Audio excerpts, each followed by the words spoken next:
It's host disabled, participant screen sharing. Somebody allow him to share his Oh, screen, please. Where's the? All right, we are live. It's not the Now you can do it now. Okay, let me use a screen.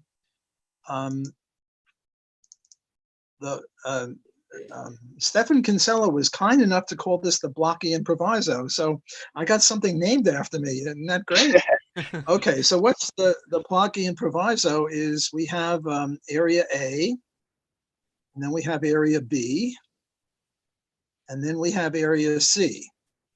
And the question is, are you allowed a homestead in the air? What happened to the issue of praxeology and Rothbard? I guess we'll do that later. Yeah. That's right, fine. okay. So we'll do the Blockian Proviso right now, and then later we'll do praxeology and whether there's a difference between Rothbard and Mises. Okay, so the question comes, are you allowed to homestead the area B? And I say no, you're not allowed to homestead the area B, because if you can, and we're assuming no, helicopters and no tunnels and no bridges and none of that. I say no, you're not allowed to homestead the area B, because if you can, and we're assuming no. Alex, Alex, you gotta mute your mic. Yeah, mute your mic. I'm getting a repetition. Oh, yeah, Alex, mute your mic. Yeah, we have 2 Walter blocks in here now. Yeah, sorry. Alex, you gotta mute. All right, There we go. That should be better. We're ready now? Okay. Yes, sir. So I say you may not homestead in area B format, assuming no airplanes and no helicopters and no bridges and no tunnels, and why not? Well, because then you'd be controlling area A. And you haven't homesteaded area A. Area A is virgin territory. And according to my understanding of libertarianism, you can only control what you mix your labor with. That's the Lockean homesteading theory. And here you're controlling stuff that you never homesteaded. So you're a rotten kid. And if you do it, what you have to do is leave a path to get from area C to B so that other people can get through, but you may not homestead there without allowing a path. Now, I had a friend recently deceased. He was a Hasidic rabbi, and we were discussing libertarianism compared to the Talmud. And what he said is, yes, if you do that, you have to leave a path. That was my understanding of his view.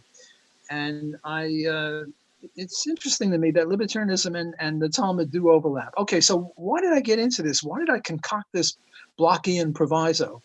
The reason I did is I was trying to answer the question, suppose you're parents and you bring a baby home from the hospital, and then what you do is you leave the baby in the crib and you don't feed the baby.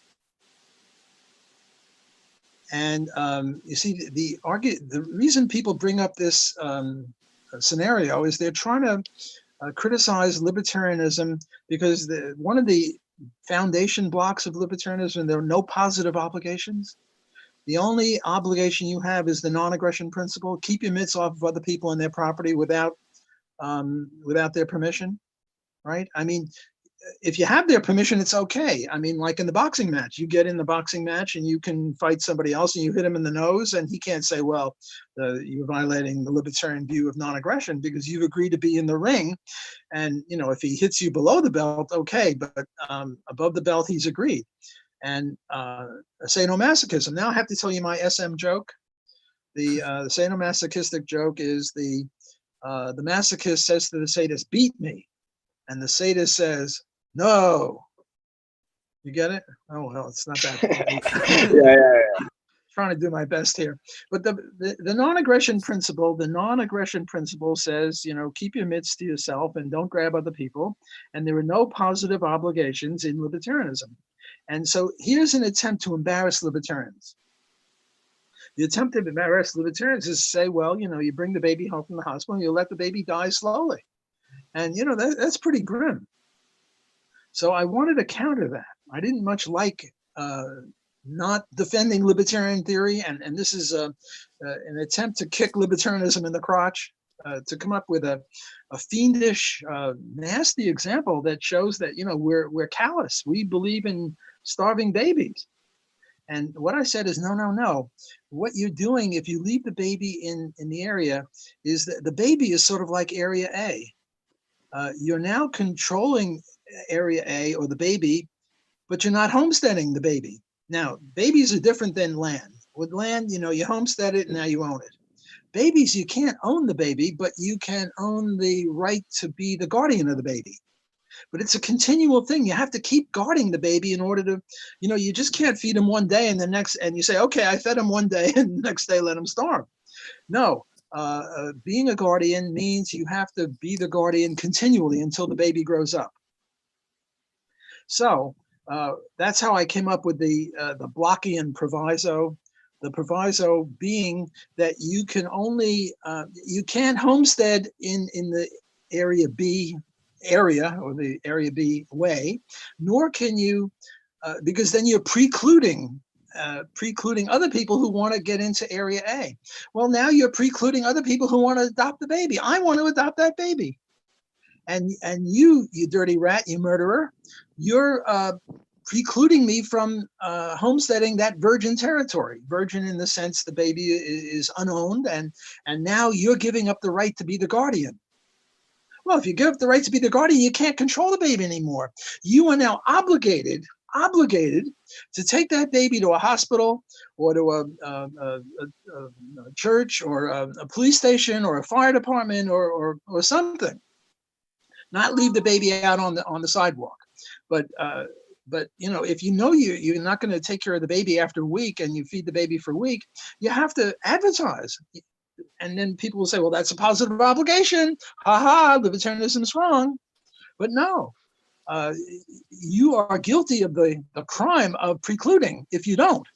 So it's not really a violation of the positive obligation of libertarianism. Okay, that's something we actually intended to ask about later on was about the precluding in children. I'm glad you got into that. Is there anywhere in any of your works that we can read about this more extensively? Yeah, I wrote about evictionism. Maybe I should talk a little bit about evictionism.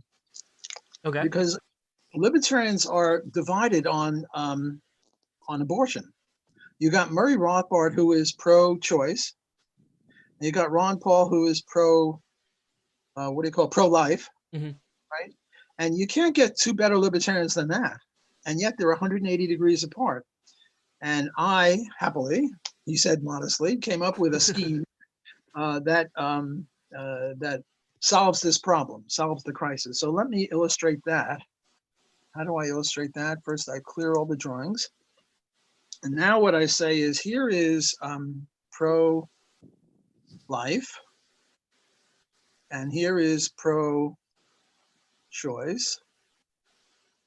and here is evictionism, and here is killing, and here is evicting.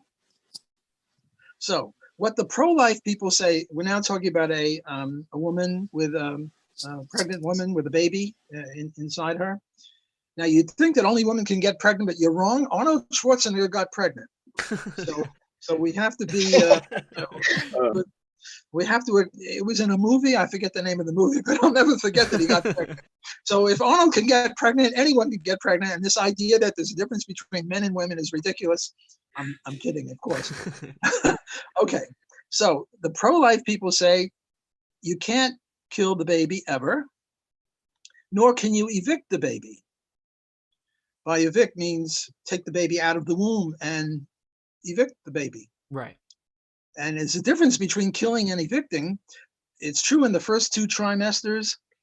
In the first two trimesters, the same results occur, but in the third trimester, you can evict without killing. Now, what do the pro-choice people say? The pro-choice people say you can kill whenever you want, and you can evict whenever you want. And I say the proper libertarian position is you can never kill, because that's murder, and the non-aggression principle says you're not supposed to murder people, but you can evict. Why can you evict? because in my view, when does human life start? Human life starts with the fertilized egg. The sperm alone will not eventuate into a person. The egg alone will not eventuate into a person, but a fertilized egg will into the right environment. And we all need the right environment. If we plunk ourselves down on Mars or the moon right now, we're going to die in about 1 minute or 10 seconds or whatever it is. So forget about the environment issue. But the unwanted baby is a trespasser. The unwanted baby is a trespasser. Right. Now, this is easy to show in the case of rape. A woman is walking down the street, she gets grabbed, she gets raped, she gets impregnated, and now there's a person growing inside of her. Well, what do you call a person that's in your property? I mean, she's the owner of that property. She homesteaded that property for 25 years. She's a 25-year-old woman. She owns her body. Right. And now there's somebody, a person growing inside of her. Well, she has no right to kill the person. The person is totally innocent. It's like a stowaway on a plane, totally innocent. She has no right to kill. No right to kill. But she has a right to evict. Now, if she's a nice guy, she's a nice person, she'll keep the baby for 9 months because the baby is innocent, whereas the father was not innocent, but the father is no longer in the picture. So I say she has a right to evict, and happily in the seventh, eighth, and ninth month, the last trimester, the baby is viable and the baby will live. And now you get these cases where, you know, they try to have an abortion and a baby comes out alive and they kill the baby. My God. I mean, you know, that's pretty despicable. Right. Or a woman wants to kill wants to have an eviction, or rather an abortion. See what an abortion is. An abortion is eviction plus killing. So I'm against abortion because I'm against part of abortion, namely killing, right? So Right. I'm against abortion. I'm in favor of eviction. Well, I'm not in favor of eviction. If I had my druthers, I would ask every woman, you know, to leave the baby until term, and maybe if you don't want the baby, leave it up for adoption or something like that. I'm sort of pro-life. My instinct is pro-life because I'm pro-human, and babies are human, and I like people. Well, there are a few people I don't like much. I mean, there's Hitler and Stalin, but you know, most people, you know, innocent baby. And I noticed that right now we pro-lifers are losing the war. Right. And we're going to lose it even more if Biden gets in. He hasn't got in yet, but if he gets in, we'll lose the war even more. But the point is that right now it's the 7th, 8th, and 9th month.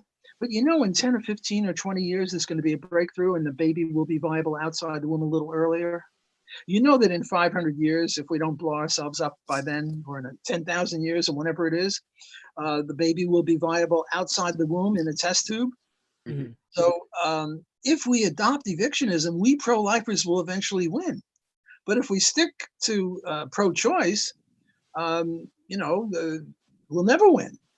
So I think on pragmatic grounds and on deontological grounds, namely rights, we should all be evictionists. We should not be pro-life nor pro-choice. So Murray is wrong and Ron is wrong. You know, look, I'm a kid compared to them. Murray was 15 years older than me, and Ron is maybe 10 years older than me. So I'm a kid, even though I look like an old duffer to you. I regard them as my heroes, as my mentors, as my I don't know what, leading libertarians. Murray was called Mr. Libertarian, and I think quite rightly so.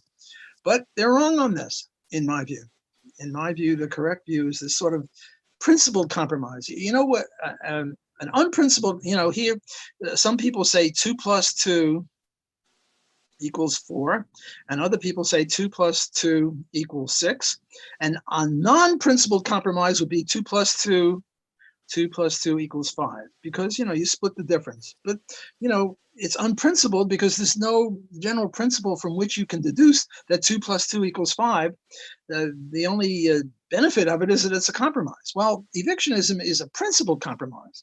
It's a compromise, all right.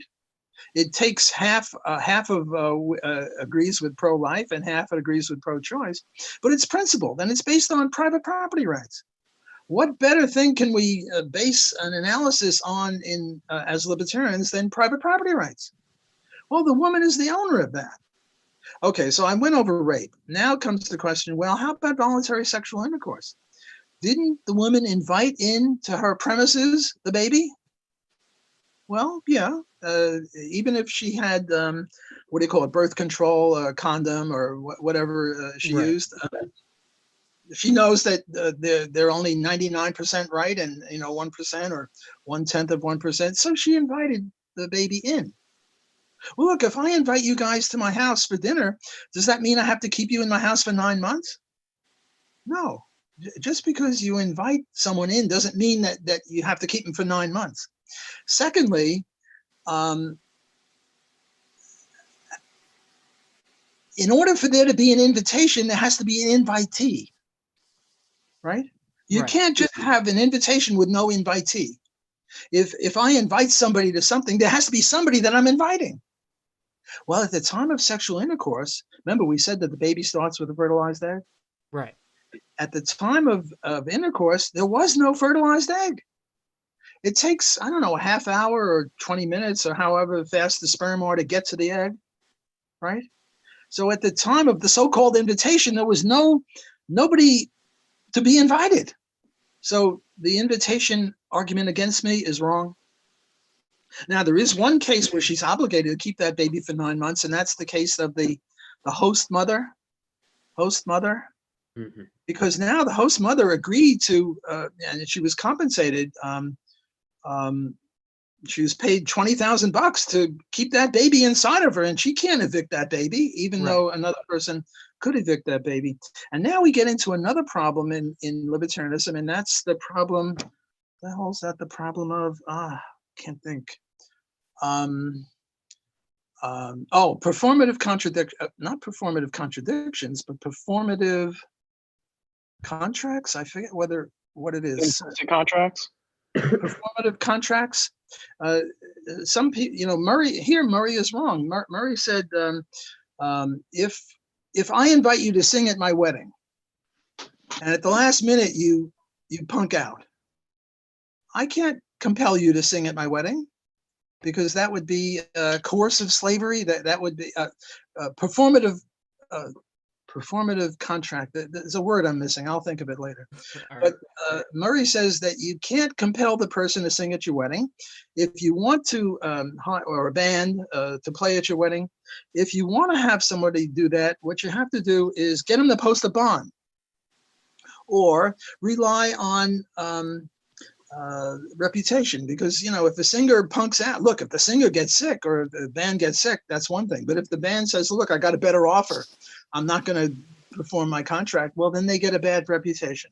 And Murray says that's the only thing you can do. You can't compel them, because you can't have voluntary slavery. And I'll get into voluntary slavery in just a bit, because I've also tangled with people on voluntary slavery. Mhm. And the example, I was debating Stephan Kinsella, and I said, here's the situation. You're on a tightrope, and you're 100 feet up in the air, and you hire somebody to hold a net under you. And now you're halfway through your performance, and the net holder says, well, I'm too busy to hold the net. I'm leaving. You have a gun, and you're on the tightrope, and you're expert shot. Are you entitled to tell that guy, you take one step away from being under this tightrope, and I'll shoot you? And I say yes, because my life is in danger. I hired you to hold the net, and now you're leaving. You just can't leave in the middle of your contract. The hell with that. Voluntary slavery is a legitimate thing. Now, it's true, I'm now compelling you to engage in a performance, compulsory performance, right? And I think that's legitimate. And now let me talk a little bit about voluntary slavery. My son, God forbid, has a horrible disease, and it'll cost $20 million to cure him. You are very, very rich. You're Bill Gates. You're very rich, and you've long wanted to have me as your slave. And I would come to your plantation, and I would sing songs, or teach you economics, or pick cotton, or whatever it was. And you could kill me. You could whip me if I don't do a good job, and you could kill me just like a slave. This is not indentured servitude. Indentured servitude, you can't kill the guy. Slavery, you can kill the guy. So we make a deal. Give me the 20 million, and I'll give it to my son's doctors, and I value my son's life more than my freedom, so I gain. You value my servitude more than the money, so you gain. And ex ante, every trade is mutually beneficial ex ante, right? Baker, I see you have a nice red sweater. You paid $50 for that. I deduce as an economist that at the time you purchased it, you valued it at more than $50, not 50, because then you would have been indifferent, and why bestir yourself if there's no profit in it for you, which gets us back to praxeology. That's a praxeological apodictic Scott ought to support me on this. I don't know who he is. I'd like to see his pretty face. Yeah, I support you. I support. Okay, if you can show up, the more people I see, the better I like it. I like to interact with people, not with a picture. So I favor voluntary slavery. Or rather, let me rephrase that. I think that a voluntary slave contract is legitimate. Yeah. Right. So what happened is I was being interviewed by the New York Times, and the New York Times was asking me about what's libertarianism. And I was giving the usual stuff about, we got to privatize this. And, I gave them my motto: if it moves, privatize it. If it doesn't move, privatize it. Since everything moves or doesn't move, privatize everything. Privatize the oceans, privatize the roads, privatize space, privatize everything, including Area B or Area A that I was doing before. And then I was giving them, minimum wage law is no good because it violates rights. And also, pragmatically, it creates unemployment for unskilled workers. And it was like 2 sessions of 2 hours each. And either they weren't getting it, or as I later learned, they were looking for a gotcha moment. And I gave them the voluntary slavery thing. I figured, that's the atom bomb of libertarianism. If that doesn't make them sit up and take notice, nothing will. And you know what these rascals did? They published in the New York Times that I favor actual slavery. Oh boy. Now, it's true that 20 paragraphs later, they said that I didn't mean it. But, the president of my university said, we're Loyola, we're Jesuit University, we oppose slavery, block is a disgrace, and a lot of people, so I sued them, and, I settled on beneficial grounds. Otherwise, I wouldn't have settled. But that's sort of the voluntary slavery issue, performative. I'm still not getting. You have the to right carry word. your contract out to completion, right? Is what Right. you're essentially. Right. Otherwise, you're a thief. Right. Because you've been paid for it, and I'm on the tightrope walk, and I'm relying on you to save my life in case I fall, and now you leave. I can shoot you or threaten to shoot you. If I shoot you, I'm not going to have anyone holding me. Right. But I can threaten to shoot you. I've got a question. Go ahead. So Baker. you sued the New York Times. I guess we could get into your view on defamation laws. Shut up. No, I'm kidding. This was an argument used against me because they defamed me. They engaged in, they ruined my reputation. Actually, I was delighted because as long as they spell my name right, and I grant they spelled my name right, there's no bad publicity in my view. So I was beneficiary, but still, I wanted to sue them. So I had to come up with some excuse. And the excuse I came up with, and I wrote that if you want to read this, email me and I'll send you my excuse. My excuse is that they were part of the ruling class. And if you're, now, a lot of people think, well, ruling class theory is Marxist theory. But no, we libertarians also have ruling class theory. The Marxist ruling class theory is that the bourgeois are the rulers and the proletariat are the victims, and the victims have a right to rebel against and conquer the bad guys. But we libertarians also have a ruling class theory. It's a little different. It's not rich are the rulers and the poor are innocent or anything like that. It's got nothing to do with the labor theory of value. Rather, what it is that there are some people that obey the NAP and uphold libertarianism, and then there are other people that don't. And preeminently among the ones who don't are the government. And what's the relationship of the government and the New York Times? my claim was that the New York Times is the mouthpiece of the government. And I think that that's a reasonable assumption. And also, I did some research and I found out that author Ox Sulzberger donated money to the government. You donate government money to the government, and you're aiding and abetting criminals. So that was my excuse. I mean, I had to come up with something because I really wanted to sue him, and I realized that I did write about, and he and Murray was magnificent on libel and slander. In libel and slander, all you're doing is ruining my reputation. But my reputation consists of your thoughts, not my thoughts. Your thoughts, Right. and your reputation consists of the rest of our thoughts. So I can't own my reputation, even though paradoxically, I work hard for it. I can benefit from it. And I like to have a good reputation, but still I don't own my reputation. So, in order to get into the nitty gritty of libertarianism, you have to really look at private property rights and who owns what and who owns reputation and things like that. I had a question in regards to eviction. And in regards to the principle of gentlest means necessary. So if somebody is trespassing on your property, you should use the gentlest means necessary to remove them from your property. If technologically we don't have the advancements to safely evict a fetus from the mother without killing it, would then the gentlest means necessary just be to kill the baby? Oh, I wanted to ask you about that. Well, kill it quickly, say, instead of slowly drawn out or torturing the baby. Okay.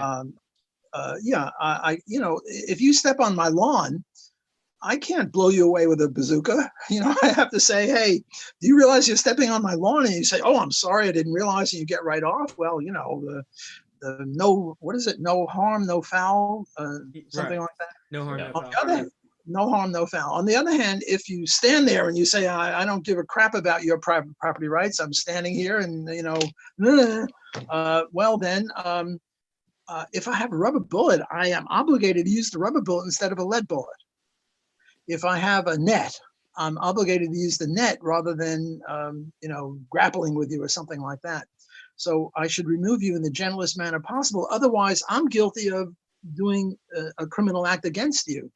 Because, the death penalty is not justified as punishment for trespassing. On the other hand, there's a difference between punishment and defense. And there was this case where there was a couple, and I think they were in St. Louis, and the BLM were marching and knocking down their gate and trespassing. And they just came out with a pistol and a rifle. They didn't point it.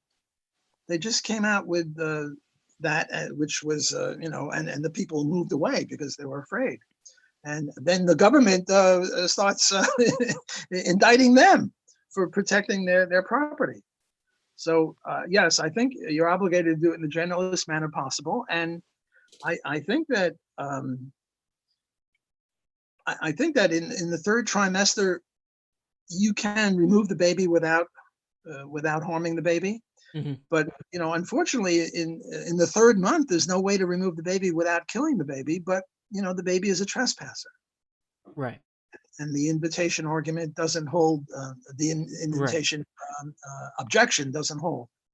So yes, I do think that you're obligated to defend yourself in the gentlest manner possible, in the defense. But always realizing that after you catch the bad guy, punishment is. We libertarians also have a punishment theory. So let me talk about punishment theory. Well, I'm sort of on a roll. I keep yakking. No, it's awesome. Please do. Perfect, actually. Well, punishment theory. What's punishment theory? Okay, now I talked about Baker's nice red brown sweater. I grab it. I steal it. And now you guys capture me. Well, the first thing I got to do is give him back the sweater, right? Right. I mean, I can't keep the sweater. And so one part of the punishment, got to give him the sweater. The second part is I believe in two teeth for a tooth, not a tooth for a tooth. So now one of the punishments to me is that I have to be punished to the extent that I violated his rights. Well, I took his sweater. So if I have a sweater just like that, I have to give him my sweater. If I don't have a sweater like that, I have to give him the $50 or let's say we appraise the value of that. but it's really a 4-part thing, not just 2 parts. So those are the first 2 parts. I got to give him back his sweater, and then I got to give him a sweater of my own or the monetary equivalent. The third one is when I grabbed that sweater, I scared him. No, that's the 4th part. The third part is if right after I stole the sweater, I went right to the police, or I went to him and said, hey, I don't know what happened to me. I'm sorry. Here's your sweater back. Well, I still owe him 2 sweaters, but then the cost of capture, I don't owe the cost of capture. But if, like a rotten kid, I try to elude you for 5 years, and you guys are looking for me for 5 years, well, who's going to pay for that? Me. So the third part is the cost of capture. And the 4th part is the scaring. I scared him when I stole his sweater, and he's had to go for therapy and this and that and the other. So we have to punish me for that also. And what are you going to do? Go like this, boo, scared, come behind my back and go boo? Well, that's one way. Another way is Russian roulette, with the number of bullets and the number of chambers proportionate to how badly I scared him. If it was a pickpocket and he didn't even notice, or it was a white-collar crime and you're not really that scared, well, then not that many bullets and a lot of chambers. And if it was, if I came with a gun and I pointed the gun at you, and then I really scared the crap out of you. And Arnold Schwarzenegger never gets scared, but we're talking about the average man. Okay, so then the number of bullets and the number of chambers have to be bullets higher, chambers fewer. On the other hand, an objection that was offered to me by one of my former students was, well, you don't really want to kill somebody for stealing bubble gum or, shoplifting. And I sort of amended it. Instead of the Russian roulette right here, the Russian roulette could be for your pinky, right? Right. So we'd have some gradation in there. But I'm trying to, put my mitts around what is justice, what is criminal justice, what's justice for crime. And that would be the 4-part thing. Give back the sweater, give a sweater of your own, cost of capture, scaring. Got to take into account scaring somehow. If somebody said, well, it shouldn't be the pinky, it should be the elbow, then we have another thing called the, what do I call it? The continuum problem, which plagues libertarianism. We know that we want to have a statutory rape age. If you go to bed with a 5-year-old girl, even if she agrees, we don't think she's capable of any such agreement, and you're a statutory rapist. Right. On the other hand, if you go to bed with a 20-year-old woman, we think she's mature enough to, you're not a rapist if she agrees. Well, where do you draw the line? 13, 14, 15, 16? There's no one area where you say, that's it. It's 15 years and 1 month. No, because what about 15 years and 2 months? What about 15 years and no months? And then, I'm now going to punch you guys. I'm in New Orleans. I don't know where you are, but obviously in this context, it's not a real threat.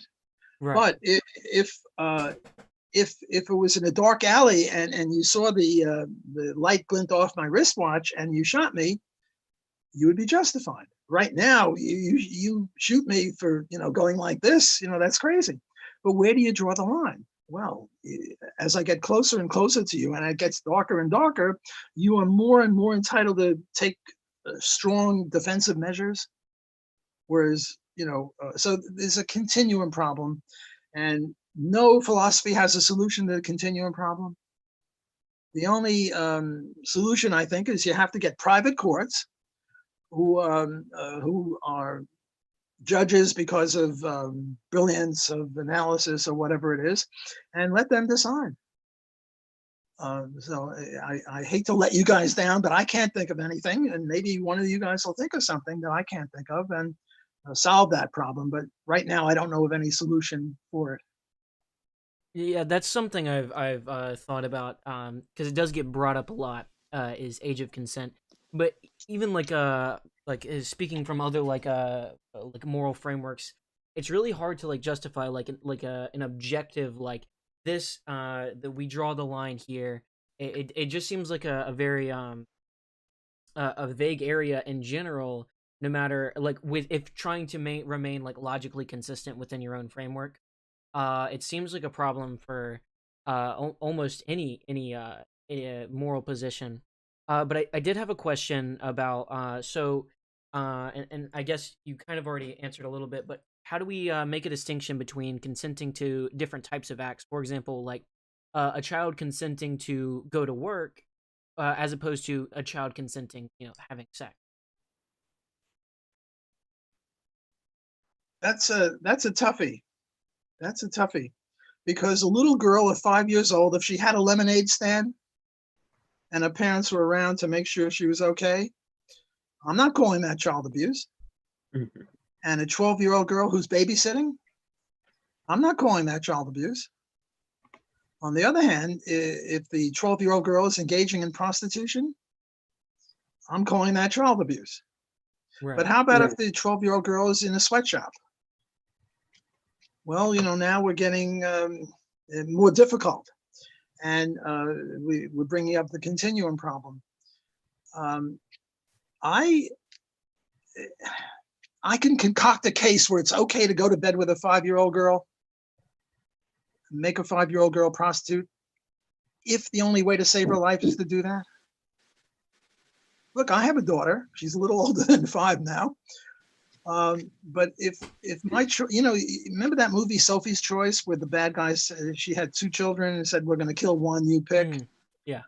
These are the sorts of questions, sort of like chewing a razor blade. They're very, very difficult. So my view is that if my 5-year-old girl was going to die or be a prostitute, I'd rather she were a prostitute, because to me, the essence of guardianship is to guard. And okay, so she's hurt and she's raped and she needs therapy. Fine. Better than being dead. So, the context is very important. Now, a lot of people say, well, I could just see the New York Times saying, well, Block comes out in favor of child pornography or child prostitution. I'm not saying that. I'm not saying that. I mean, it's despicable, evil in the present context of the United States. But if there were some concocted theoretical case to just prove a point, to try to get to the essence of what libertarianism is all about, well, I'm pro-life here. I want my daughter to live. I don't want her to die and be pure. The hell with that. I'd rather her be impure and alive. Well, that's I think if I did that, I would not be properly accused of a crime by saving her life.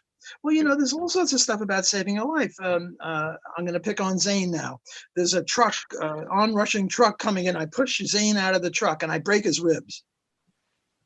Well, am I guilty of assault and battery? Well, come on, give me a break. I mean, and then there are cases where a doctor sees somebody choking and he puts a tracheotomy into his, the guy is choking and about to die. And then the guy sues the doctor later for assault and battery. Right. Well, the context is pretty important here. And I'm not guilty of shoving Zane out of the truck. And I suppose I shove him out of the way into the truck and into deep water, because right near the highway is deep water and I can't swim, and he dies anyway. Well, at least I gave him an extra 30 seconds of life. I'm still not a murderer, because we stipulate that he would have died. I mean, you have to stipulate these things, because maybe the truck would have only glanced off his shoulder and he's a strong young kid. He would have died, and now he's dead because he can't swim. So you get into a lot of complex issues when you get into libertarian theory.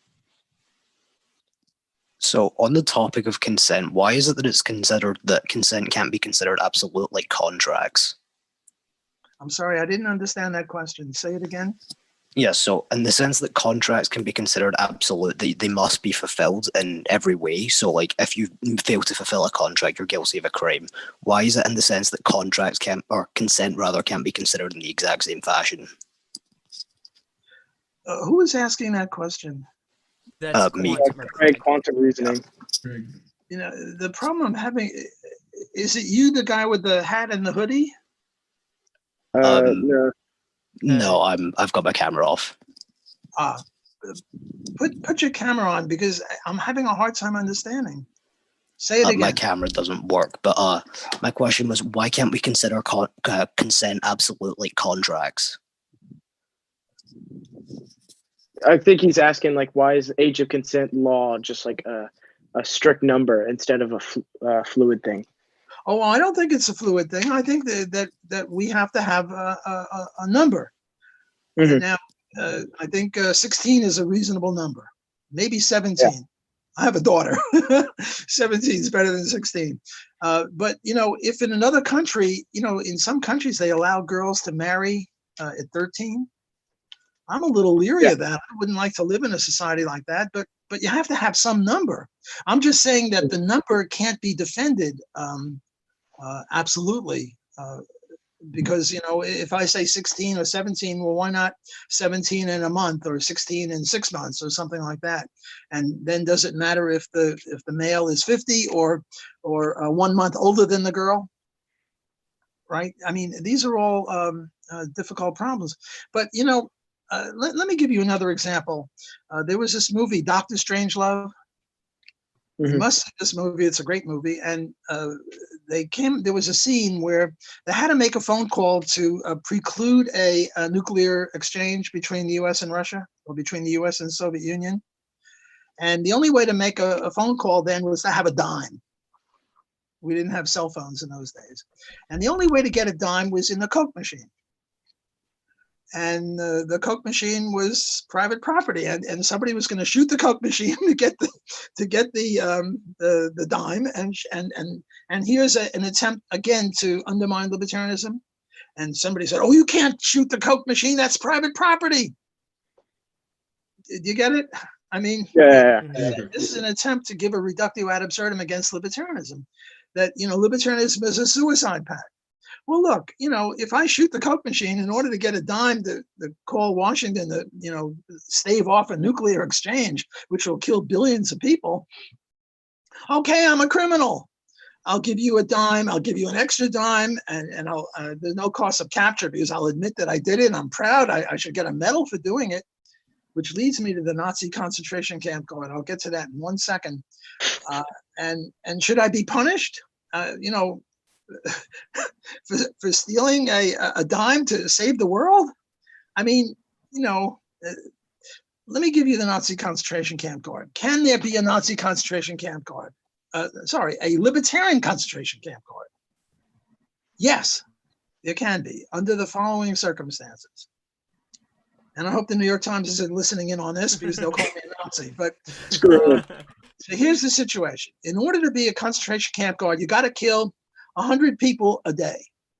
Jews, gypsies, gays, blacks, whoever's not Aryan, or if they're gay, even if they're Aryan, you kill them. And you gotta, the quota is 100. But if you only kill 90, they're not going to fire you as a concentration camp guard. They'll say you had a bad day, or it was slow. You're okay. So what I do is I go into a Nazi camp, and I start killing 90 people a day. Why do I do this? Because I want to save 10 people every day. And now a week goes by, and I've killed 7 times 90? I killed 630 people. And now we have the Nuremberg trials for me. And I'm brought up, and I'm honest, and I say, yes, I killed people. And should the death penalty be imposed on me? And the answer is yes. If the heirs of the 630 victims want it, if any one of them wants it.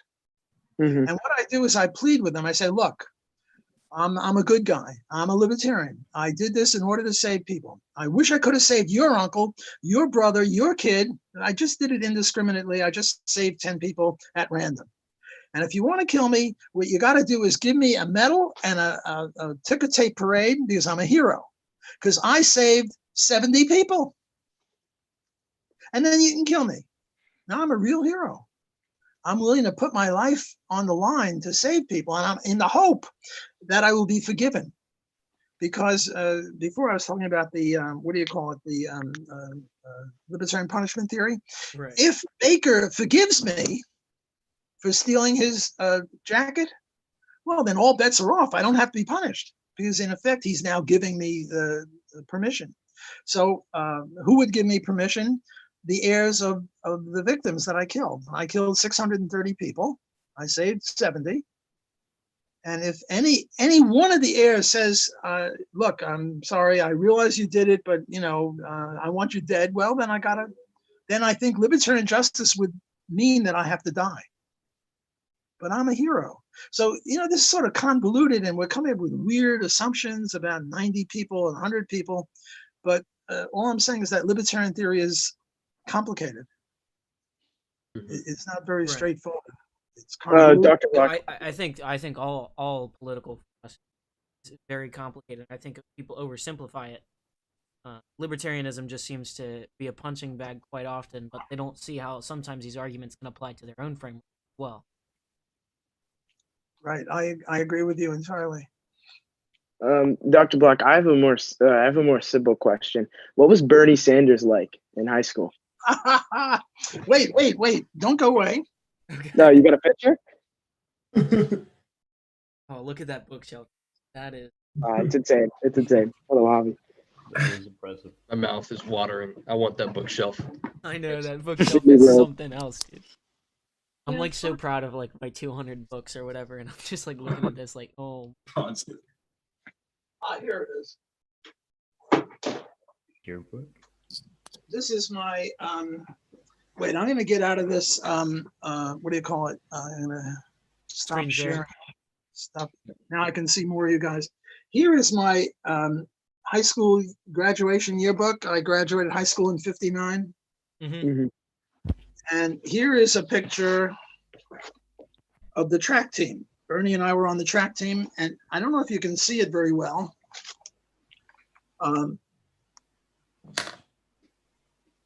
No, that's not the one. That's Alex. Here it is. Bernie Sanders is in the back. They did it in size order. I don't know if you can see him. He is right in the middle now. That's Bernie. And I'm right over here. That's me. I had hair then. And, Bernie and I ran the same distances, anything from a half mile and up. And my joke about Bernie is that Bernie Sanders never ran away from anything. He didn't run away from socialism. He didn't run away from allowing not convicts, not ex-convicts to vote, but convicts to vote. But there's one person that he did run away from, and that's me. Why?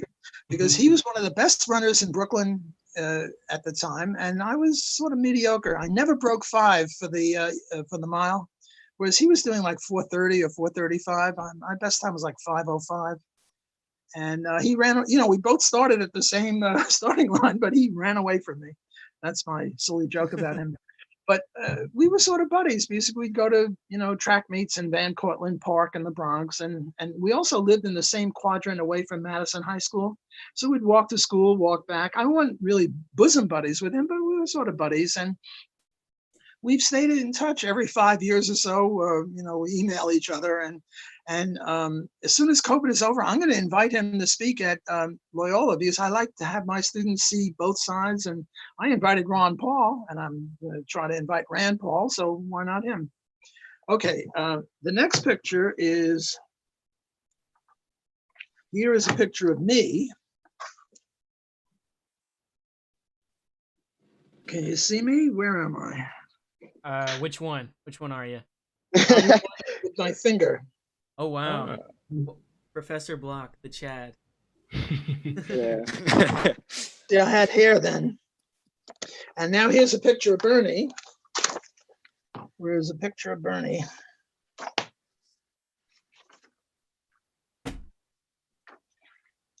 Here is a picture of Bernie. You can see he wrote all over it. And what he said, I don't know if it's clear, it's something like, good luck in college. There's Bernie. Wow. That's crazy. Small world. Yeah. No, he was, I was just interested in sports and girls in high school, and he was interested in that too, but he was also political. I was a socialist. I was a pinko. I'm Jewish. I live in Brooklyn. You sort of get it from the air, whatever. So I had the same views as he did, but he was really active politically. I was, not really into it. I didn't get into it until Ayn Rand came to Brooklyn College to lecture. Bernie and I also overlapped 4 years in Madison High School and 1 year at Brooklyn College. Then he went off to Chicago. Ayn Rand came to lecture, and I came to boo and hiss her because she favored free enterprise. And everyone knows that free enterprise is horrible and evil and, creates starvation. And she and Nathaniel Brandon converted me to minarchism, and then Murray Rothbard converted me to anarchism a little later.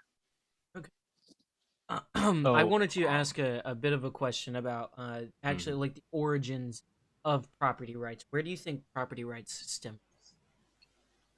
Homesteading. I guess, you own yourself. Mhm. I'm not sure why you own yourself. And there's a whole literature on that, because yourself consists of a sperm and an egg that were owned by other people, your parents, Mhm. and then food from your mother for the first 9 months of your life. So I'm not sure why you own yourself, but you own yourself. And then John Locke says you mix your labor with land and you get to own it. And then what's his name? Robert Nozick said that any legitimate title transfer can transfer property. So I homestead land, I grow corn. You domesticate a cow, you get milk. You own the milk, I own the corn. But then we trade, and now I own the milk even though I didn't produce it, and you own the corn even though you didn't produce that. And so we trace it to legitimate title transfer, such as barter, buying, selling, lending, gambling, whatever. So that would be my answer to that.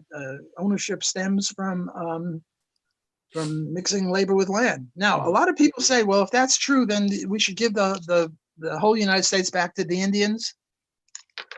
That would be the attempt at a reductio. Right.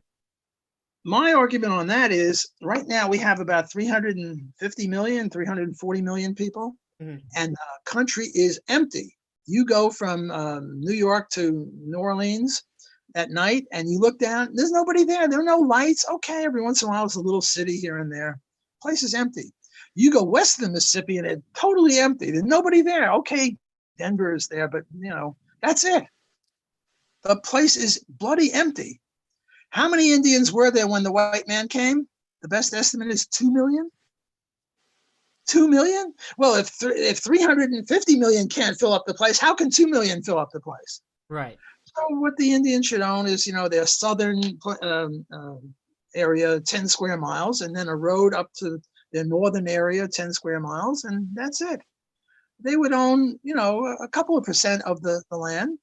Right. Yes, they were mistreated, but then again, they were mistreating the white people. They thought they owned the whole thing. They didn't mix their labor with everything. And when the white man came, they tried to scalp them, and they were nasty folk, and they were always fighting with each other. They were very warlike types, and they took it out on white people as well. But they were mistreated. I don't deny that, and and we should have reparations.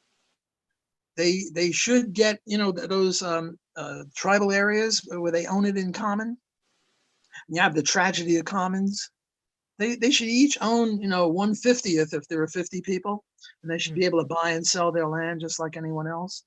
And we should also have reparations for slavery, because what happened. A lot of people say, well, we shouldn't have reparations for slavery, and they think that the reparations means that all whites have to give all blacks something, which is ridiculous, because a lot of whites, my family, I'm Jewish, but my family came in 1890 from Poland and 1905 from Russia. What did we have to do with slavery? And then there were black people who came 2 years ago. What did they have to, their grandparents weren't here. So they deduce from this that we shouldn't have any reparations. But I think we should have reparations, because what happened in 1865 is that we should have declared ex post facto slavery a crime. Ex post facto, and people say, well, ex post facto law is illegitimate, but Nuremberg trials established ex post facto, or predicated on it. The Nazis was saying, well, get off my case. That was the law. We had to kill the non-Aryans. That was the law. We were just obeying the law. We were obeying orders.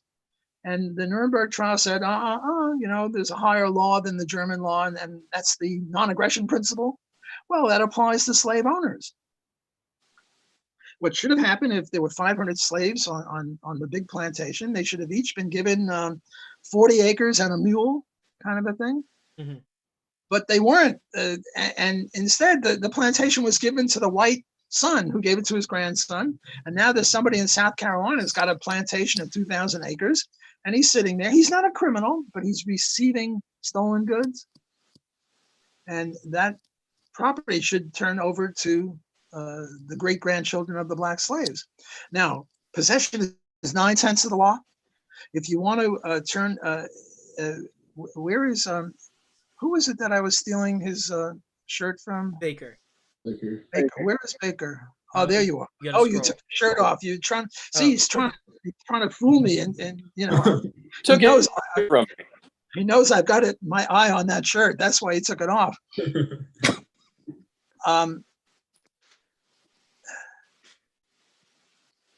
If I sue Baker for that shirt, the burden of proof is on me because he's the possessor of it. So the burden of proof is on the black grandchild, not on the white guy. The white guy who now owns that plantation in South Carolina or Louisiana, wherever it is, he doesn't have to prove anything. The burden of proof is on he who wants to overturn property rights. We've been talking about libertarianism, but the way we first started off was with Austrian economics and praxeology. Do you want to get into that a little bit? Or I'm happy to discuss whatever you guys want. Right. So when I was talking about Rothbard and Mises, it's to my understanding that Rothbard thought that the action X was empirical, whereas Mises thought it was like a synthetic a priori. If I'm understanding. Well, that's a good one, and I'm not really sure on that. But my guess or my analysis or my view on this is that Murray was talking about where'd you get it from, as opposed to what it is. Mm-hmm. And I think, you know, we get things from also, you know, you get ideas, you're in the shower or you're playing chess and all of a sudden you think of something, right? So that's relatively unimportant where you got it from. And Murray, I think, mentioned that. Mm-hmm. But what it is praxeology means that apodictic and synthetic a priori statements. You know, before I said that I got converted by Murray to anarcho-capitalism in about 10 minutes. What he did is he gave me the what do you call it? The Henry Hazlitt economics in one lesson stuff. Mm-hmm. Only he applied it to government. He said, look, you can clearly see why we don't need a post office, government post office. You know, competition is better. Why didn't that apply to police or courts? So he got me in about 10 minutes. But I was just finishing my PhD then, and I was studying under Gary Becker, who was a Nobel Prize winner, neoclassical economist. And I couldn't get through my thick head the idea that there could be a synthetic a priori statement, namely something absolutely necessarily true, apodictically true, and yet not a tautology, because I was brought up with this Vienna positivist school that if it's absolutely true, it's a tautology, and if it says something about the real world, then it's only probable, or you know, we have to test it and see if it's true. The idea that something could be absolutely true, undeniable, that to deny it is to commit a self-contradiction, and yet say something about the real world, it took me 2 or 3 years to get through that. It was very tough for me. Mm-hmm. I wasn't open to it. And also a little self-preservation. I was trying to finish my PhD and and I might not have got it had I adopted Austrianism too soon. Right. I remember my dissertation was on rent control. And my thesis was the more rent control you have, the worse housing is, other things equal, holding everything else I could think of constant, like wealth and weather and whatever. Crime rate, because more crime would be, housing would be ruined. And most of the time I got the right sign for my independent variable, namely how much rent control did you have, a negative sign, housing would be worse. And a lot of times it was statistically significant, but every once in a while I get the wrong sign, and every once in a rare while it would be significant. And I would go to Gary Becker and I say, hey, look what happened. And he'd say, Block, go out and do it again until you get it right. Well, what was testing what? Was my stupid econometric equations testing what we know apodictically about rent control? that if you have control, other things equal, you'll have less housing or less quality or less quantity or something bad about housing? Or was it the other way around? Namely that the theory was testing my econometrics. See, a lot of people think they criticize Austrians for saying, well, you're against math and you're against statistics and against econometrics. No, we're not against it. It's just, how do you interpret it? I mean, the Cardin Kruger is saying the minimum wage law doesn't create unemployment, and look at our test. And we say, well, you failed to show it in that one instance, but that doesn't mean that the minimum wage law, what we know about minimum wage, which is an apodictic claim, synthetic a priori, is false. It's true. You just didn't show the unemployment. Look, when the minimum wage law went from 40 cents to 70 cents, at that time, you go into an elevator and there's a guy standing there. He's not a pervert. He's the elevator operator. We had manually operated elevators, and the minimum wage law went from 40 to 70 cents. And did anyone get unemployed the next day? No. It takes a little while to convert to automatic elevators. At 40 cents, the people were more efficient than the machine. At 70 cents, the machine was more efficient than the people. But it takes a while to convert all the elevators to automatic elevators. So minimum wage law looks pretty good. And then I'm giving my stuff with Baker and the shirt.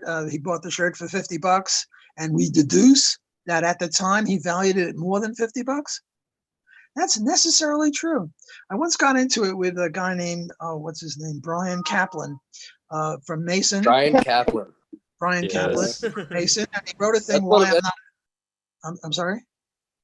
That's one of we've watched that debate a lot. We like talking about that one. Well, Brian is an excellent libertarian and he's a good economist, but he's not an Austrian. And, I said, look, I gave him the shirt example of the shoes for $100, and I said, ex ante, you valued it more than 100. And he was having none of it, but I couldn't understand what he was saying. It's very similar to Stiglitz, who is now a professor at Columbia. Mm-hmm. And Stiglitz signed on a thing where about 500 economists signed that the minimum wage is great. And several Nobel Prize winners signed on. And then he was asked, he said, well, in your textbook, you said minimum wage law sucked. How do you reconcile that with signing this petition? And Stiglitz started yakking, and I couldn't understand a word he said. Because you sort of got them. They're contradicting themselves. Another example I have to show you, I have to mention to you is a friend of mine, I forget his name, a Randian, was interviewing Nancy Pelosi on minimum wage. And he said to her, do you have interns? Oh, yeah, sure, we have interns. We're trying to help them learn. How much do you pay them? Nothing. Well, isn't that a violation of the minimum wage? And you should hear her, she was filibustering, just kept talking and talking and talking, not making much sense. And finally, she said, I'm going to have you arrested. And he said, what? I'm just interviewing you. What's going on here? And you asked me a bad question. By the way, if you guys ask me a bad question that I can't answer, I'm going to try to get you arrested too. I'm kidding. Yeah. So, does anybody, somebody else want to? I've been asking a lot of questions. I do have one. Yeah. But- Go ahead, my bad. Oh, yeah, okay. So it was in regards to Quantum's question earlier. It was sort of misunderstood, but he was asking why consent cannot be considered absolute like a contract. So why are you able to revoke consent without fulfilling the premises? I just don't understand the question. Give me an example. Maybe that'll help me. Okay, so if you say consent to sex, why can you in the middle of that revoke consent without fulfilling the premises of it? In other words, you go to bed with a girl and you're inside her and she says, get out. Yeah, he doesn't necessarily agree with it, but it was more so a question as to why can you revoke consent? Well, the example that I just gave, I think, it'd be very difficult for a man to remove himself while he's engaged in the middle of intercourse. But if the woman says, I no longer consent to this, get out, I think he's obligated to do that. Now, I'm not sure I'm answering the question. Oh, sorry. I'm not sure I'm answering the question because I don't really fully understand the question. But I think that. Yeah, go ahead. Was my answer responsive? Yeah, my question is really that why can't that same logic be applied to contracts, that you can revoke consent without fulfilling the premises involved in Because contracts? it is applied to contracts. It's implicit. It's an implicit contract. It's an implicit contract, right? Well, so let's say, let me give another example. I see Slater has a nice book on his shelf, and he sells me the book for $10, and I give him the $10, and then he says, you know, I don't want to do the contract. Well, I think he's stealing my book. I no longer own that $10. I own that book, right? So that would be why I think once a contract is signed or agreed upon and money changes hands, well, you know, once money changes hands, I now own the book. I don't own the money anymore. I want that book. And Slater is not entitled to abrogate the contract, because if he abrogates that contract, he's stealing my book. He's giving me the $10 back, but I don't want the $10. I bought the book. I want the book. Whereas if you're in bed with a woman and you're engaging in intercourse, and the only reason it's legitimate is because she agreed, and now she withdraws. Now, wait a second. If it's a prostitute, let me think about that. You already paid her $100 to have intercourse with her, and now she says, now that's an interesting one. Performative, I think now you don't have to leave, and I don't think it's rape if you continue, because she's got you $100 and you got her a rental of her, right? And you know, the problem with that question is I really don't understand the question, so I'm sort of wallowing here to try to give examples, because if we can concretize it, then I can answer better. I'm better at answering specific cases rather than a theoretical Abstract question. idea. Abstract question, yeah. I'll have to think about that. I know that if you're engaged in intercourse with a woman and it was consent and no money, and she says stop, you are obligated to stop even though you don't really feel like it. But if it's a prostitute and you've already paid her, especially if she doesn't have the money anymore, then she'd be stealing your money, right? So that's a tough question, and again, I'm not sure that I've really done justice to it. Here's a question. What would you recommend, one book that you would recommend to a non-anarchist libertarian to sort of convert them to anarchism? Well, you know, when people ask me if I want vanilla ice cream or chocolate, I answered both. And my answer to one book is two books, both by Murray Rothbard. One is for a New Liberty, and the other is The Ethics of Liberty. I have a hard time distinguishing them. I mean, the titles are very similar, and I've read them both about 10 times, and they're really magnificent books, and he covers everything you can imagine. So if you have somebody you're trying to convert, I would say those two books would be the way to go. I've got a question. So I was watching a Murray Rothbard lecture. I think it was from the late 80s or the early 90s. And he said that an area in Austrian economics that could be expanded on was the economics of nonprofits, of nonprofit organizations. I'm asking you the same question. What's something you think could be expanded on in Austrian economics or libertarian philosophy? Well, that's a good question, and I have written a little bit on that. So if you're interested, just email me and send me stuff on the nonprofits. You know, there are really three sectors of the economy. There's the coercive sector, government, you know, you have to pay them whether you like it or not. And then there's the free market society where you have capitalist acts between consenting adults, in Robert Nozick's felicitous phrase. And then the third sector is a little different than both, namely the charitable sector. Now, a lot of people, if they have to make a bifurcation, they say, well, on the one hand, you have government and charity. And on the other hand, you have free enterprise, because we're Marxists and we hate free enterprise. But we don't hate government and we don't hate charity. Although it's interesting that the Democrats give less charity than the Republicans. And part of it might be cheapness, but part of it is philosophical, because they believe that it's government's responsibility to help the poor. whereas the Republicans or the conservatives don't believe that it's government's responsibility to help the poor. It's our responsibility. They go to church or whatever, and the church gives money to the poor.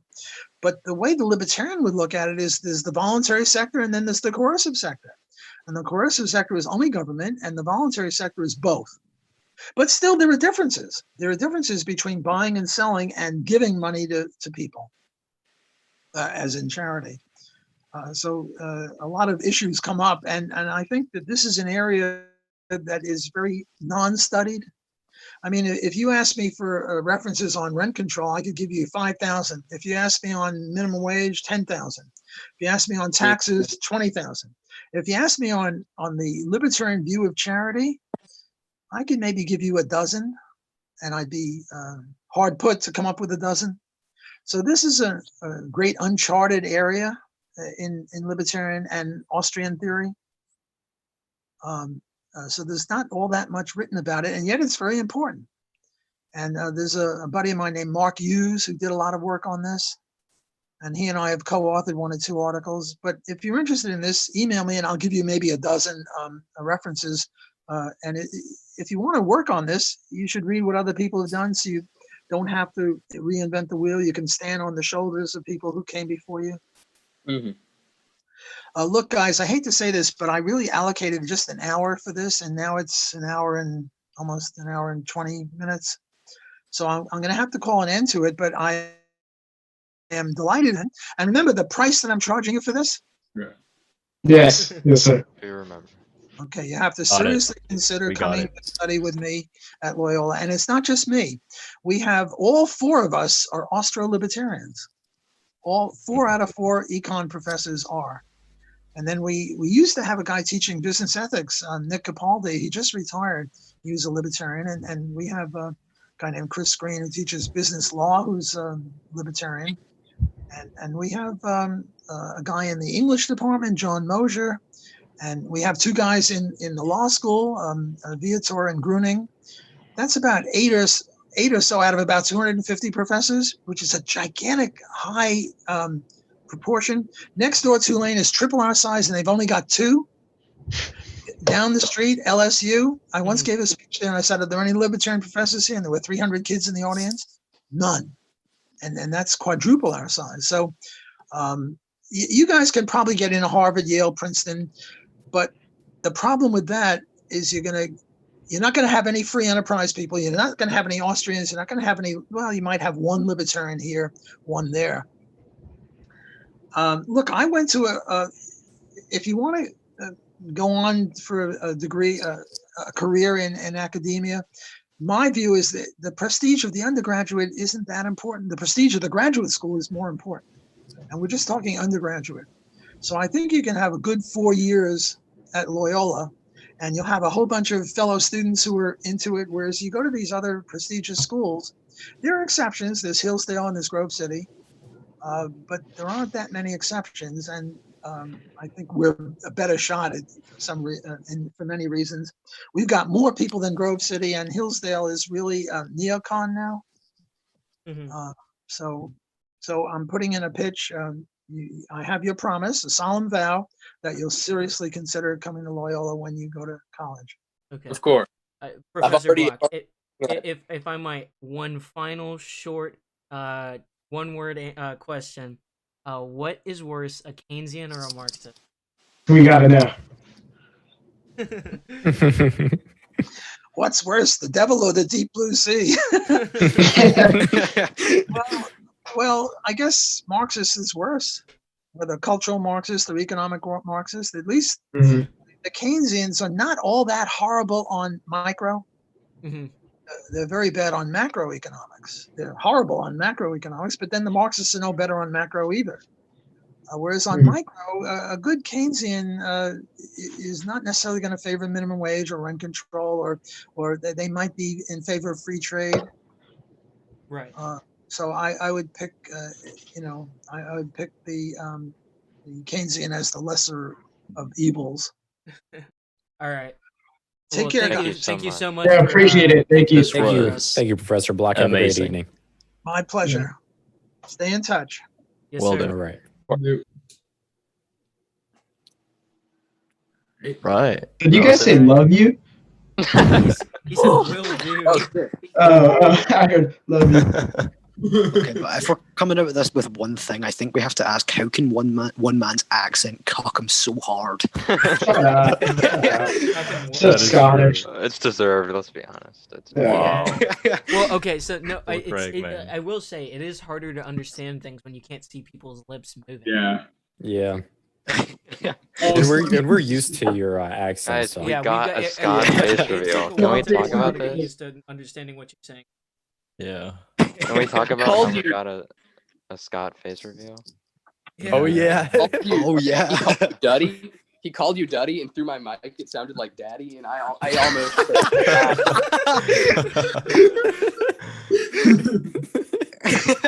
almost. Dude, oh man, I literally I could like same thing with Bob Murphy. I could just talk to them for hours and hours. Like it would never stop. Oh, so epic. Yeah, it was. You know what he said a priori? I was tempted to, debate him, but then the rules. Bro, Yeah. I know, it's so hard not to debate people. What the I fuck? know. I'm gonna send him an email. Okay. Yeah. Yeah, he emails back and forth. I actually I'm interested to get all of his 12,000 sources on the minimum wage. I'm doing 12,000 sources? He said he said he had thousands. He was kind of joshing, maybe. I don't know. Yeah. A little bit of hyperbole. I'm trying to do like a tertiary resource for the Austrian econ minimum. Rule 2 is don't debate Walter Block.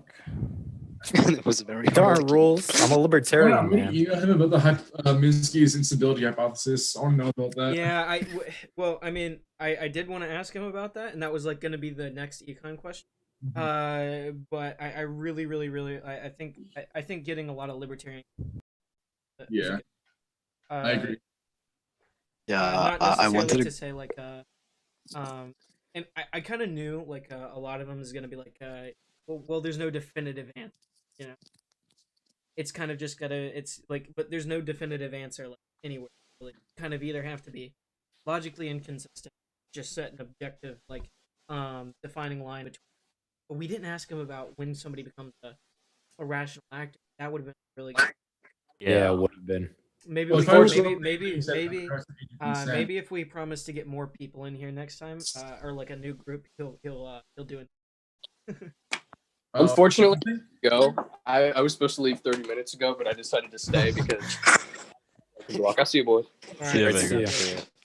I think for the rational actors, he would have said the same thing in regards to like when he was talking about like the 15 years in 1 month, 15 in 2 months, like 15. You can't like distinguish, give an exact date for like when someone becomes a rational actor. Right, but even then, when even then, what do you use to measure that?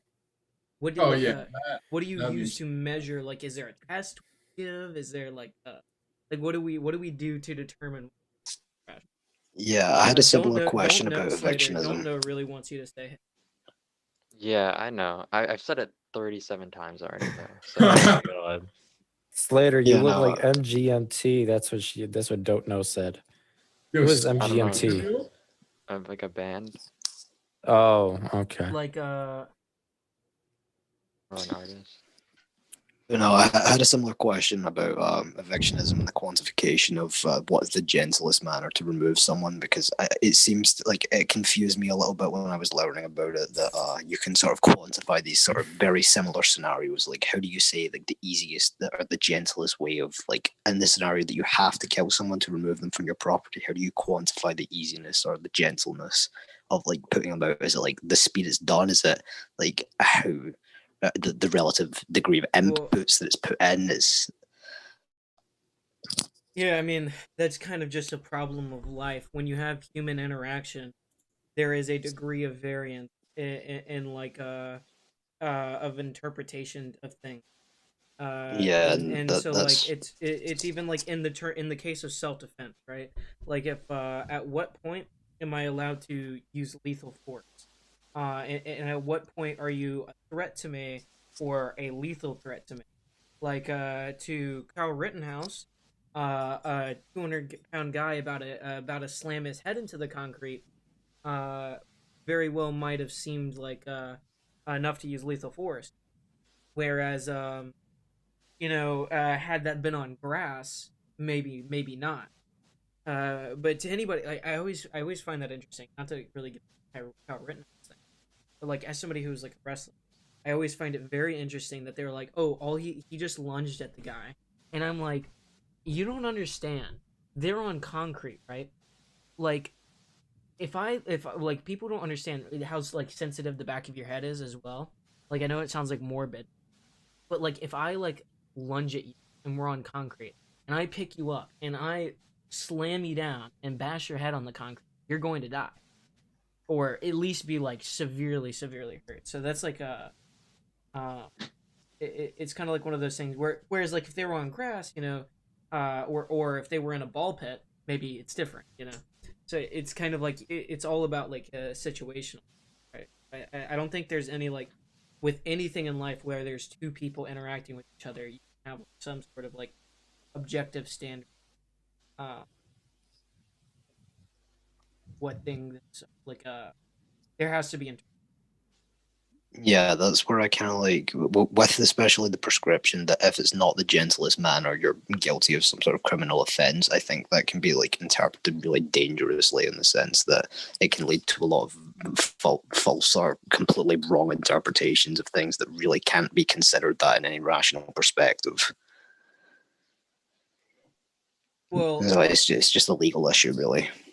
Yeah, I mean, yeah, like I said, that is a legal issue, but I also think that's where the benefit of competing arbiters can come into play. Yeah, I wanted to ask about banking as well, and I wanted to ask his thoughts on the ideas He's a micro guy, so I don't really. Yeah, I don't think he does banking so much. But I wanted to ask as well about praxeology and indifference, because I've been hearing this idea a lot, that the idea that we all chase our most wanted ends, and the second most wanted ends are a matter of indifference to each other. They don't actually reflect any distinct utility to each other. So I wanted to ask what his thoughts on that, but I got cut by my accent. That's tough. Craig, your mic was dab in loud compared to what I always hear you like. Yeah, I know. I'm using like a temporary mic until I have to get forced to wear cat ear headsets because I have a joke GoFundMe. Oh yeah. Dude, Quantum, I'm using my phone as a mic right now, and I'm using because my real mic, like on both of my headsets, they're broken, so I couldn't use those.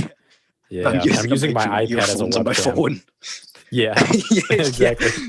Craig, you're on your computer or your phone? What's up? I'm on my phone. Why don't you turn the camera on, bro? Because I don't know, like it just does not work on Zooms. Like I'm surprised my mic's even working. My mic was not working on Zooms at all, but my camera does not work.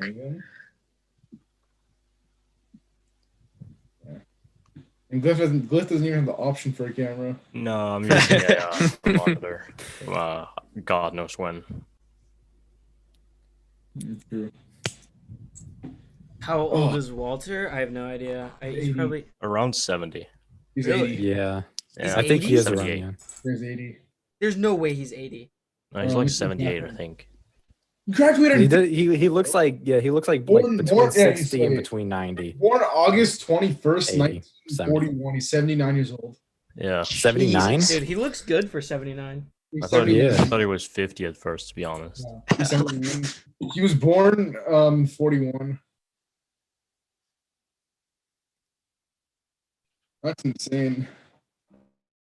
Miguel asked me why I wanted to debate him on a priori.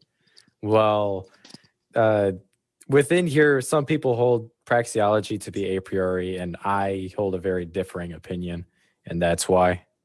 Now, a lot of people hold a Kantian viewpoint, whereas I hold a different, more empirical viewpoint. So, yeah. Can I cringe, bro? Should have It's not asked him cringe, about man. the ECP. That would have been a waste of our time. He's not like I genuinely think asking like people like these guys about the ECP. There's so much better use of Yeah. our time. ECP. Talking about that, actually, I've been reading From Marx to Mises recently. I've just been going through that. Really good book. Like when it comes to like the ECP and stuff, it's a really simple concept. There's not really questions to ask.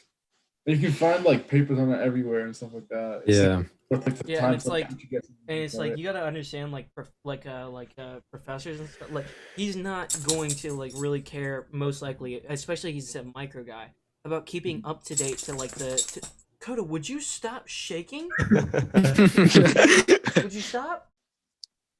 Like with the modern like ECP debate and like Cockshot's most recent formulas and stuff like. That's true. Yeah.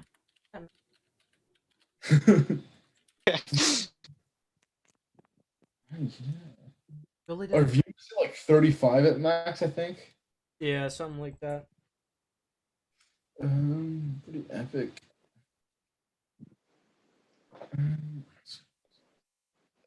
Now we're back to being quiet. Yeah. All right, I got to the restroom. I've been chugging tea. Yeah, it's good that we didn't like go into ECP and all that, because what does Walter Block do? He goes into micro, he goes into evictionism, and that sort of deal. So he went to his specialties, talked about like all the property rights and like in the libertarian punishment theory, eviction, contracts. He went into a little bit of micro and other things. It was a productive like hour and 20 minutes. Yeah, it was really good. Generally, getting into the ECP with any economist of this caliber or theorist of this caliber is stupid, because it's one of those topics that you can ask, anyone here about instead. Yeah, I didn't want to get into the ECP, but I did want to get a little bit into the knowledge problem regarding price stickiness and expansions of the money supply, using that to offset it, but I didn't get a chance because accent. I gotta get off though, so I'll see y'all. This was fun. Yep. I can't believe Walter Block dissed you, man. Oh, yeah.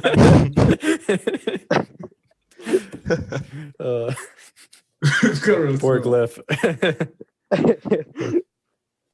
Oh. And now there was 4.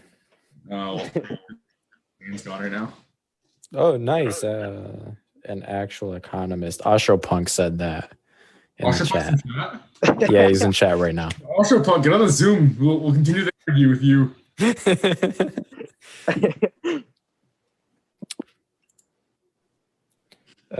Jessica Beth is like, this is kind of awkward. No, it's just quiet. You're gonna make it awkward, all right?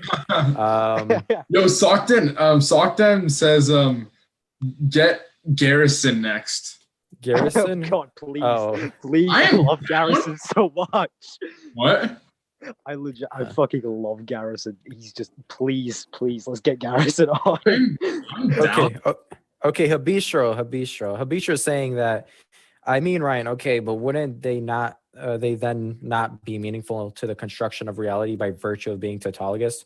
Okay, so when we say tautologous, it's just a restatement of itself. But if the premise were to be true in accordance to reality, and it being tautologous to that premise, then it would, tell something about reality. For the most part, even like from a human perspective, that's from like not how I understand empiricism, but that's my understanding of empiricism, classical empiricism. They would say it's trivial because it restates something from reality, but still, it still says something about reality. Even that, like, it can open up new opportunities for further discovery into branches that was previously implicit knowledge. So, I mean, it still kind of adds the additional stock in that way. Exactly. Yeah. So, say we had a triangular table, right? And for some reason, we have to find the angle on one of the sides of the table. If we know the sides, the length of the sides of the table, then we could figure it out using math, which is deductive. So it still tells about reality. Oh, I think Astropunk's gonna get on. Is he? Oh, yeah. Yeah, he said, okay, let me see when I get there if y'all are gonna be on for a little while. Take over Ultra Ball. Oh yeah, Astropunk told me yesterday he's at a birthday party right now. Oh, he is? Yeah. Bro, just lace the cake and run. Oh yeah, we're give gonna them be all, on. yeah. Come on, What do you can DM me for the link or the Voluntaryist Haven chat. The Voluntaryist Haven chat. Oh, I wish I could check it. My phone's in my hand. There's my mic. Does anybody know? My dog keeps shaking his head. He's disappointed in you.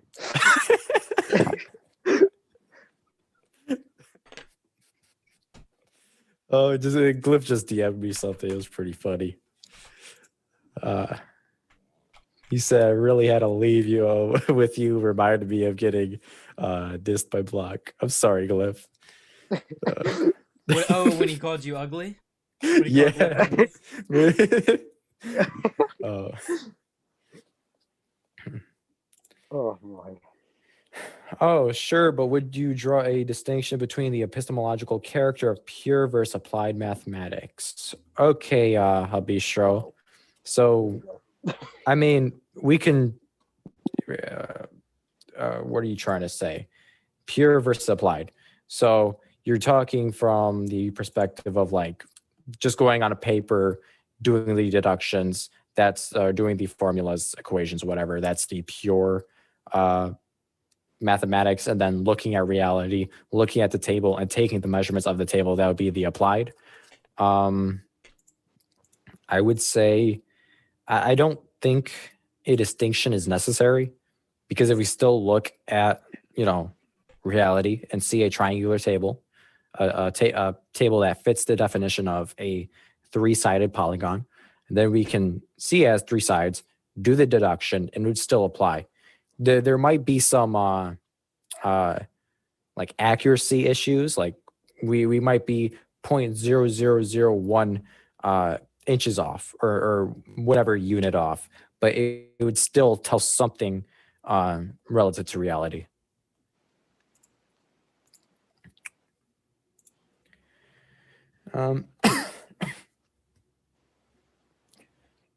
Any more questions or not?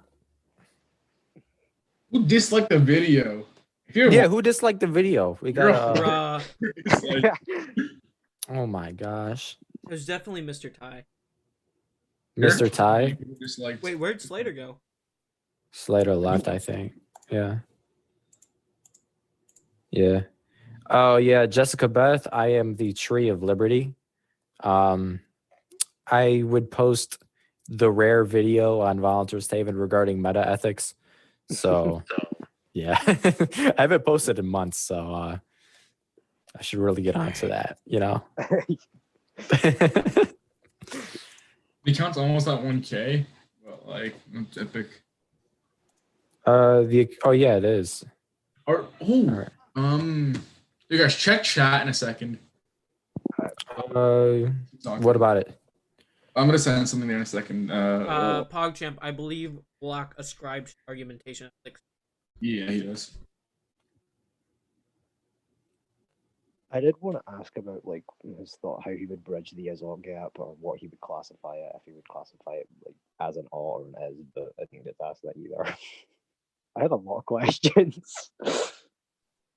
Craig, wait, the is-ought gap in relation to what? Argumentation ethics. Oh, argumentation ethics. Okay.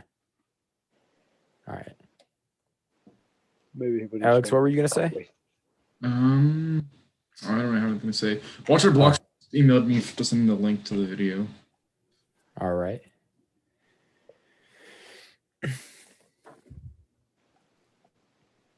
Maybe he'll say my 8-minute videos of just pure accent.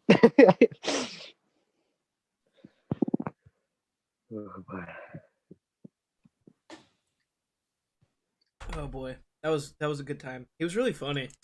Yeah, he was.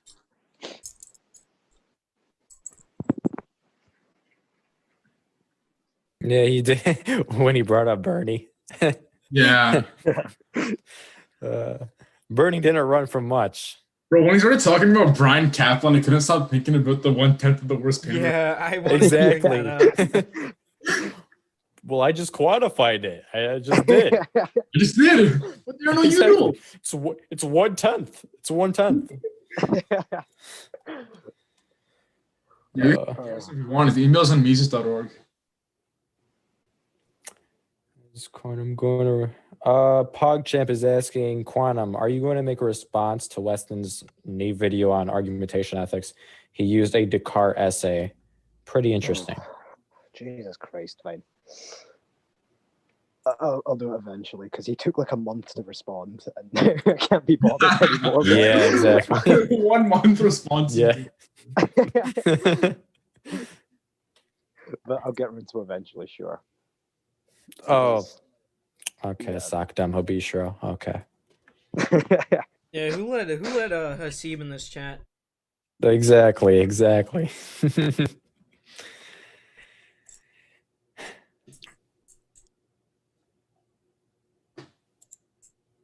So I guess we're gonna get another economist here, hopefully. If Eventually. yeah, Yo, hey, VH subscribers, you're still here. Get ready for some more dope stuff coming soon. exactly. Oh God, we need to find someone to get. Yeah, I'd be down for Garrison because he's like a really good economist. Yeah, and like I idolize Garrison, so yes, let's do that. Epic. Who else is there? And we can ask him why time and money cost so much.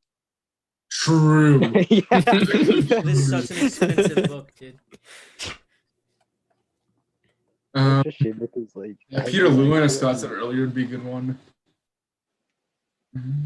Literally, like my whole understanding of the Austrian business cycle is purely from Garrison because like I had conceptions of it before and I just abandoned everything once I seen that lecture. Like, That lecture was I dropped amazing. it all. Which lecture? The time and money. He made a lecture on the Austrian business cycle theory, and it's like from Time and Money. Is the lecture is based off of. I watched that thing like once and I loved it like so Yeah, goddamn it's much that I've watched it like 3 times over now just to make sure I understood every word in it. Like I don't know, man. Something about Garrison is just different.